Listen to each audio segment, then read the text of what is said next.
উৎসাহ উদ্দীপনা আর বিভিন্ন অনুষ্ঠানের মধ্যে দিয়ে বাঙালি জাতি বরণ করে নিল আরও একটি নতুন বছর 1432 বঙ্গাব্দ।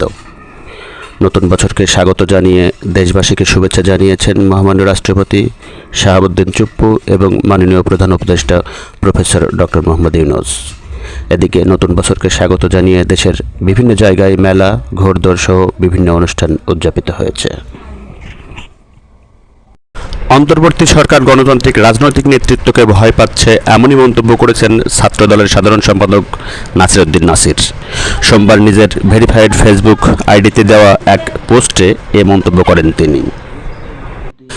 জাতীয় নাগরিক পার্টির আহ্বায়ক নাহিদ ইসলাম বলেছেন, দ্রুত সময়ের মধ্যেই আমরা বিচার ও সংস্কার কার্যক্রম বাস্তবে দেখতে চাই।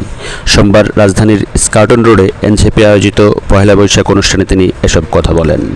নাহিদ বলেন, নাগরিক পার্টি বর্তমানে বিচার, কাঠামোগত সংস্কার ও গণপরিষদ নির্বাচনের বিষয়কে রাজনৈতিক এজেন্ডার কেন্দ্রবিন্দু হিসেবে গ্রহণ করেছে।